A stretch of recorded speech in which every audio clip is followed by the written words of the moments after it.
NEET தேர்வு தேவையல்ல என்பதே காங்கிரஸ் நிலைப்பாடு என்று அக்கட்சியின் மூத்த தலைவரும் முன்னாள் நிதியமைச்சருமான ப சிதம்பரம் தெரிவித்துள்ளார். சென்னையில் செய்தியாளர்களை சந்தித்த அவர் காங்கிரசின் தேர்தல் அறிக்கை தொடர்பாக விளக்கமளித்தார். நீட் தேர்வு தேவையல்ல என்பதே காங்கிரசின் நிலைப்பாடு என்று கூறிய அவர் நீட் தேர்வை விரும்பும் மாநிலங்கள் அதை ஏற்றுக்கொள்ளலாம் எனவும் தெரிவித்தார்.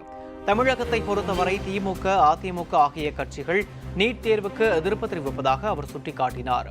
காங்கிரஸ் ஆட்சியில் அமல்படுத்தப்பட்ட திட்டங்களை தான் பாஜக அரசு தற்போது செயல்படுத்துவதாகவும் அவர் குறிப்பிட்டார். பாஜக அளித்த எந்த வாக்குறுதியையும் நிறைவேற்றவில்லை என்று ப சிதம்பரம் குற்றம் சாட்டினார்.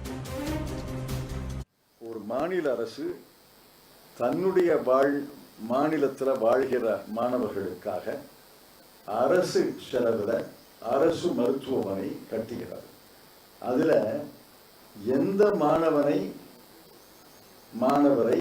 அனுமதிப்பது என்பது மாநில அரசுடைய அதிகாரத்துக்கு உட்பட்டது இல்லையா?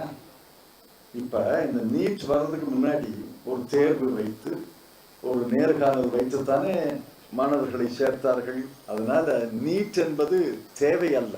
அந்தந்த மாநிலம் தாங்கள் தனியாக தேர்வு நடத்தவில்லை, நீட் தேர்வை ஏற்றுக்கொள்கிறோம் என்றால் அந்த மாநிலம் ஏற்றுக்கொள்ளட்டும், நாங்கள் வேண்டாம்னு சொல்லல.